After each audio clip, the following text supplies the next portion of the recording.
The observer pattern is a behavioral pattern from the Gang of 4 library of design patterns.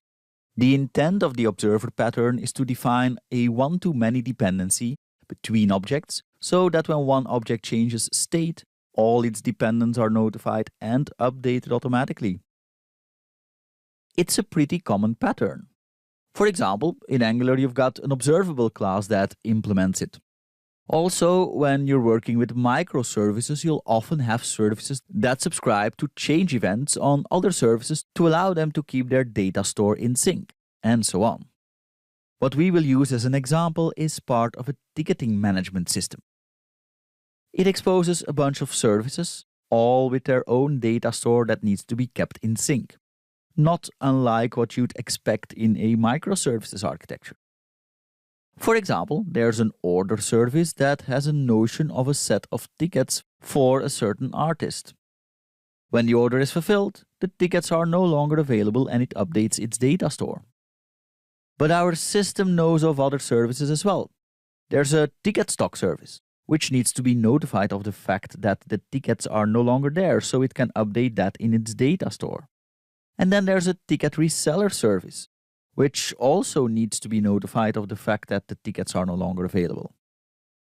Other services that need to know about this can exist as well, but we'll leave it at this for the example.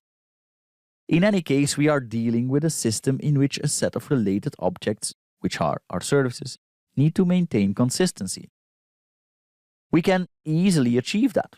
We could simply store a reference to the ticket stock service and ticket reseller service on our order service and let the order service call methods on them to notify them that the tickets have been solved. The problem is that that would introduce tight coupling.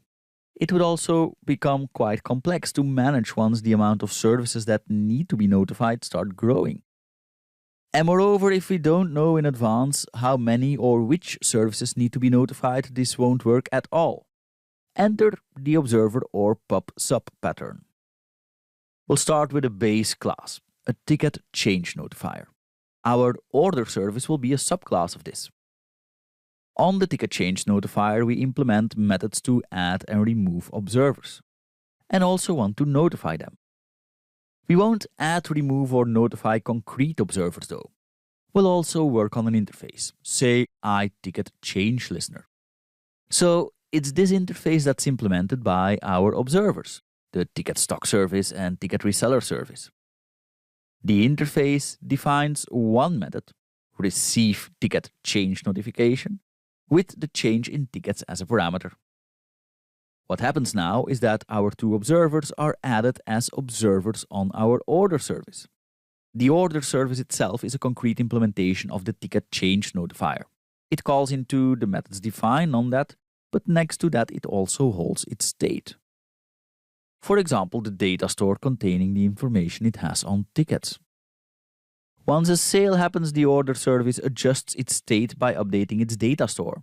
It then notifies all observers of this change through the notify method on its base class. And that method runs through all observers and calls receive ticket change notification on them. Like that, each concrete observer can update its own state accordingly. So that's how this works. Now let's map this to the pattern structure.